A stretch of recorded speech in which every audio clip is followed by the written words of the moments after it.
Well, it's Thursday, January the 13th. Yes. And again, Happy New Year. If you're just tuning in for the first time this year, Happy New Year.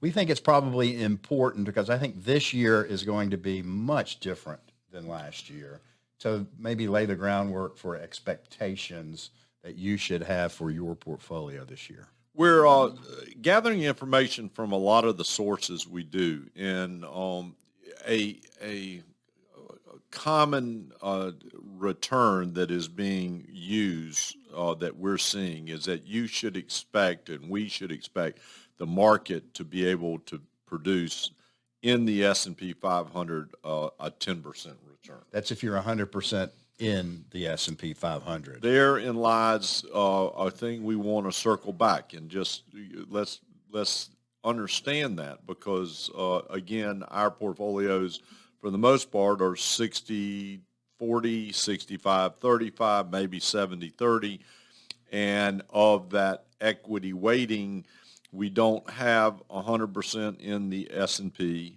500. So we want to set the expectation because of another thing that is being common in all the information we're getting, that this is potentially going to be a more volatile year. It's a midterm election year, and midterm election years over the last 70 years typically have a lot of volatility in them. The expectation is that we could see a 19% drop in portfolios. Again, looking at things historically with midterm elections, but it would retrace most likely towards the last quarter of the year, 32%. These are averages, so do the math. What's that? A 13% S&P 500 if history held true. The key to it is we hope that your portfolio, because of our design, is not going to see a 19% drop because of how it is allocated. 65-35, 60-40, whatever that allocation is, you've got 30, 40, 45% of your assets in cash and bonds that shouldn't drop with that level of volatility. We also have focused on areas to concentrate on and areas to stay away from. We talked about fundamentals. A fundamental cornerstone in everybody's portfolio will be technology, but there will be certain areas of the technology that this year we won't lead with or add to. You have noticed the increase in portfolios in energy and in financials, taking advantage of the rising interest rate. The shift is coming about because the Fed has announced they're going to increase interest rates. Really, they're now saying indirectly 4 times. Everybody believes it'll be 4 times, followed by potentially 4 times in 2023.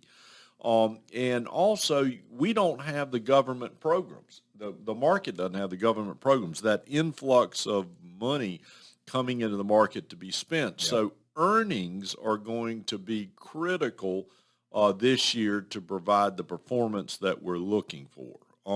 With that being said, we are monitoring the pieces to be in. We're looking at the quality of the holdings.